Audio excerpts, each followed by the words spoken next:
अरे बिद्दू, आज घर में बहुत काम है। आज तुझे स्कूल जाने की जरूरत नहीं है। लेकिन दादी, आज तो स्कूल में मेरा टेस्ट है। अरे एक दिन स्कूल नहीं जाएगी तो ऐसी कौन सी तेरी कलेक्टर की पढ़ाई छूट जाएगी। वैसे भी मैं देख रही हूँ आजकल तो बड़ी ढीठ हो गई है। अपनी दादी की बातें सुनकर बिंदु नाराज हो जाती है। तभी उसकी माँ कहती है, अरे बिंदु, इतनी छोटी बात पे मुंह फुलाने की क्या जरूरत है। दादी बिल्कुल सही कह रही हैं। लड़कियों को तो घर के काम काज सीखना चाहिए। अरे बहू, रमेश के लाड़ प्यार ने इसे बिगाड़ रखा है। कम से कम तू तो मेरी बात समझती है। अच्छा, मेरी पूजा का समय हो गया है, मैं पूजा करने जा रही हूँ। इतना कहकर रमेश की माँ वहां से चली जाती है। इस तरह बिंदु की दादी और माँ दोनों अक्सर उसे घर के कामों में ही उलझा कर रखते थे। कुछ दिनों के बाद राजू और बिंदु के 10वीं के रिजल्ट्स आते हैं। दोनों बच्चे दादी को अपना अपना रिपोर्ट कार्ड दिखाते हैं। शाबाश मेरे लाल, तू तो बड़े अच्छे नंबरों से पास हुआ है। तभी बिंदु कहती है, दादी, मैं भी अच्छे नंबरों से पास हुई हूँ। रमेश की माँ बिंदु को अनदेखा करते हुए कहती है, हाँ हाँ ठीक है, अभी यहाँ खड़ी क्या कर रही है, सुन लिया मैंने। जाकर मेरे लिए चाय बना कर लिया। बिंदु उदास होकर चाय बनाने किचन में चली जाती है। तभी राजू कहता है, दादी, मैं क्रिकेट के कोचिंग सेंटर में एडमिशन लेना चाहता हूँ। अरे वाह राजू बेटा, ये तो तूने बड़ी अच्छी बात कही। तू कल ही अपना एडमिशन करा ले, जितनी भी फीस होगी मैं दे दूंगी। अरे एक दिन मेरा पोता विराट कोहली बनेगा। इस तरह अक्सर रमेश की माँ अपनी पोती बिंदु के साथ दुर्व्यवहार करती थी। कुछ दिनों के बाद रमेश की माँ और उसकी पत्नी दोनों सास बहू मिलकर राजू का एडमिशन अच्छे स्कूल में करवा देते हैं, लेकिन बिंदु का एडमिशन नहीं करवाते। इस बात से नाराज होकर बिंदु अपनी दादी से कहती है, लेकिन दादी, मुझे भी आगे की पढ़ाई करनी है। अरे क्या करेगी आगे की पढ़ाई लिखाई करके हैं? आज से ये पढ़ाई का भूत अपने दिमाग से उतार दे। इतना कहकर रमेश की माँ वहां से चली जाती है। उस दिन के बाद से बिंदु की पढ़ाई हमेशा के लिए छूट जाती है और उसकी दादी उससे घर के सारे काम करवाना शुरू कर देती है। इस तरह उसका सारा दिन घर के कामों में ही बीत जाता था। कुछ दिन बीत जाते हैं और एक दिन रमेश छुट्टियों पर घर आता है। बिंदु को घर के काम करते हुए देख उससे कहता है, अरे बिंदु बेटा, तुम स्कूल नहीं गई? पिताजी, दादी ने मेरा एडमिशन कराने से मना कर दिया है। वे कहती हैं घर पे रहकर घर के काम करना सीख। अपनी माँ का ये बर्ताव देख रमेश को बहुत गुस्सा आता है और वो अपनी माँ से कहता है, माँ, ये तुमने क्या किया? आगे की पढ़ाई के लिए स्कूल में बिंदु का एडमिशन क्यों नहीं करवाया? अरे बेटा, लड़की जात है, ज्यादा पढ़ लिख कर क्या करेगी? वैसे भी शादी के बाद तो इसे घर के ही काम करने हैं ना। तुम किस जमाने में जी रही हो माँ? अगर कल्पना चावला के घर वाले भी तुम्हारी सोच के होते तो क्या वो पूरी दुनिया में हिंदुस्तान का नाम रोशन कर पाती?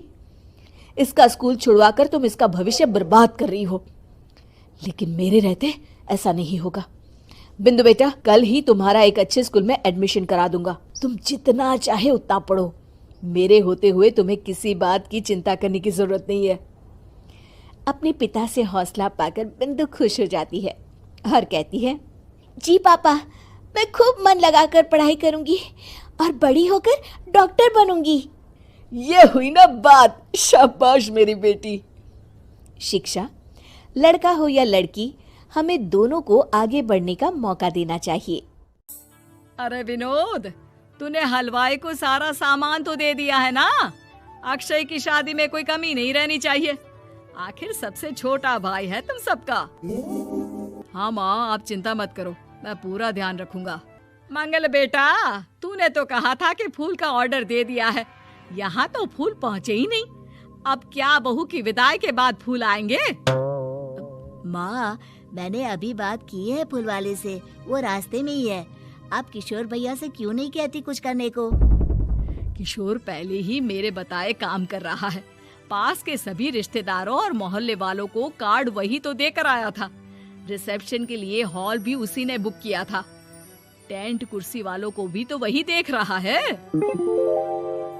पर कई मोहल्ले वाले तो हमारे भरे पूरे परिवार से जलते भी हैं। उन्हें बुलाने की क्या जरूरत थी? बेटा, शादी ब्याह में तो बुलाना ही पड़ता है, नहीं तो लोग क्या कहेंगे। दादी दादी देखो ना, हलवाई अंकल हमें लड्डू नहीं दे रहे, आप इनको डांटो ना। अरे चैन सुख दे देना बच्चों को लड्डू, क्यों तंग कर रहा है इन्हें? बीबी जी, मैं कहाँ मना कर रहा हूँ, लेकिन लड्डू बनते ही ये बच्चे उठा उठा कर खा लेते हैं। अरे मैं तो इन्हें थाल में रख के परोस भी नहीं पा रहा। भागो, अब कोल्ड ड्रिंक पीने चलते हैं। भागो भागो, अब कोल्ड ड्रिंक पीने चलते हैं। जैसे कि आप देख रहे हैं, आज इस घर के सबसे छोटे बेटे अक्षय की शादी है। घर में बहुत चहल पहल है। कुलभूषण की बीवी कमला को फुर्सत ही नहीं है कामों से, लेकिन कुलभूषण और घर के बाकी लोग कहाँ हैं? आइए देखते हैं। अजी, आप यहाँ आराम से बैठकर गाने सुन रहे हो और घर में अभी तक इतने काम बचे हैं करने को। अरे भाई, मेरे सबसे छोटे बेटे की शादी है, इसके बाद तो मैं अब चिंता मुक्त हो ही जाऊंगा। और फिर घर में तुम हो, बेटे बहुएं हैं, तुम लोगों के होते हुए मैं क्यों काम करूं? मैं तो शान से बेटे की शादी में जाऊंगा तैयार होकर। अरे ठीक है, अब आप आराम ही कीजिए। एक बार अभिषेक की बीवी आ जाए, फिर मैं भी आराम करूंगी और मेरी चारों बहुएं पूरे घर की जिम्मेदारियां संभाल लेगी। इतना कहकर कमला वापस अपने काम में लग जाती है। बेटा भी, तू अब तक तैयार नहीं हुआ? किससे बात कर रहा है फोन पर? तैयार कैसे हूँ? सैलून जाने से तो आपने मना किया है, क्योंकि मुझे हल्दी लग चुकी है। भाभीयों को देखो, सुबह से पार्लर में है। अक्षय की शादी हो जाती है और नंदिता बहू बनकर घर आ जाती है, लेकिन इस घर की खुशियों को मानो किसी की नजर लग गई थी। नंदिता के आने के बाद आए दिन घर की शांति भंग होती रहती।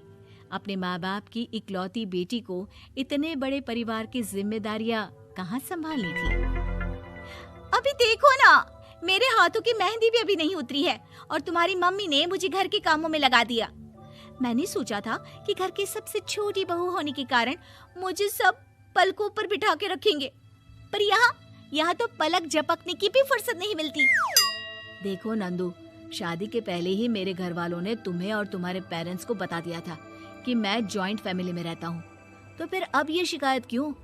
और फिर तुमसे पहले मेरी भाभी भी तो आई थी शादी करके, उन्होंने तो कभी कुछ नहीं कहा। नंदिता तब तो चुप हो जाती है, लेकिन ऐसा बहुत दिनों तक नहीं चलता। अरे नंदिता, माँ बाबूजी की दवाई का टाइम हो गया है, उन्हें दवाई दे आओ और उसके बाद सबके लिए नाश्ता बना देना। पर भाभी, मैं तो अभी अपना फेवरेट सीरियल देख रही हूँ, प्लीज मेरी जगह आप कर लो ना ये काम। ठीक है, मैं तेरी जगह माँ बाबूजी को दवाई दे आती हूँ और नाश्ता बना लेती हूँ। तू मेरी जगह पूरे घर की डस्टिंग करके 5 बच्चों को स्कूल के लिए तैयार करके भेज देना और दोपहर का खाना बनाने के बाद कपड़े धोकर सुखा देना। उसके बाद हम दोनों मिलकर बाजार जाकर सब्जी ले आएंगे, फिर डिनर की तैयारी कर लेंगे और उसके बाद बस भाभी, मैं माँ बाबूजी को दवाई देकर सबके लिए नाश्ता बना देती हूँ। हे भगवान, ये कहाँ लाकर फंसा दिया मुझे। मेरे घर में तो गिनती की 8 रोटियां और 2 सब्जी बनती थी और नाश्ता निपट जाता था। यहाँ तो रोटियों का ढेर और सब्जियां बड़े बड़े पतीलों में बनानी पड़ती है। नाश्ता बनते बनते लंच का टाइम हो जाता है और लंच बनते बनते डिनर का। अभी मुझ में तुम्हारे पूरे परिवार का नखरा उठाने की और ताकत नहीं बची। मैं ऐसे नहीं रह सकती। अरे तो क्या चाहती हो तुम? मुझे अलग रहना है बस। तो ठीक है, हम कल ही शिफ्ट हो जाएंगे किराए के घर में। इतना बड़ा घर होते हुए हम किराए पे क्यों रहेंगे? ना जी ना, घर में ही दीवार खड़ी करो अपने हिस्से के आगे। घर के साथ साथ घर की खुशियों में भी दीवार खींच जाती है। ऐसे ही कई महीने बीत जाते हैं और नंदिता माँ बन जाती है। बच्चे के आने से अभिषेक के कंधों पर खर्चों का बोझ आ पड़ता है। अभिषेक का बोझ कम करने के लिए नंदिता भी पार्ट टाइम जॉब कर लेती है, लेकिन इससे उसके सर पर नौकरी, घर और बच्चे की जिम्मेदारी बढ़ जाती है। नंदिता, ये क्या है? तुमने घर भी ठीक से साफ नहीं किया, ना ही मेरे कपड़े धुले हैं। चिंटू के बाल भी कटवाने जाना था, देखो उसके बाल कितने बढ़ गए हैं। अरे करती क्या हो पूरा दिन तुम? मैं करती क्या हूँ?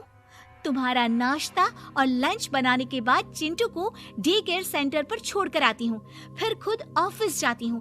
पूरा दिन काम करके आने के बाद बिना आराम किए बाजार से सब्जियाँ लेकर आती हूँ, घर आकर खाना बनाती हूँ, चिंटू को देखती हूँ, और क्या करूँ मैं?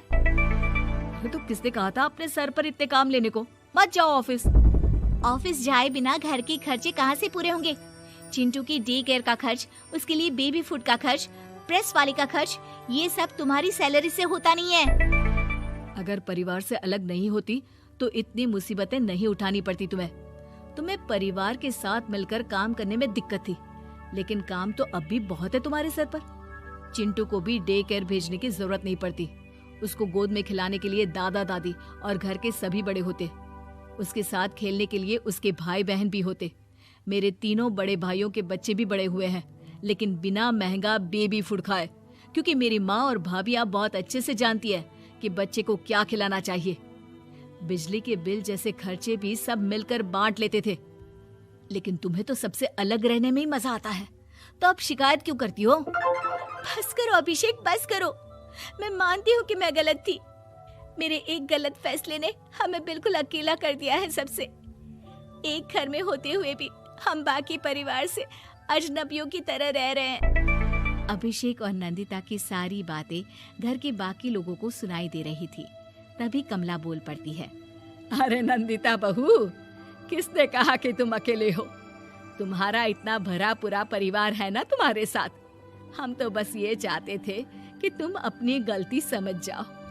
अगर हम तुम्हें समझाते तो शायद तुम ना समझती, लेकिन अपनी गलती का एहसास तुम्हें खुद हो गया है, तो अब तुम समझ चुकी हो परिवार में एक साथ रहने का मोल क्या होता है। मम्मी जी, मुझे माफ कर दीजिए, अब ऐसा दोबारा कभी नहीं होगा। अरे माफी बाद में, पहले मेरा पोता जरा मेरी गोद में तो दे, और तू जाकर सबके लिए चाय बना ला।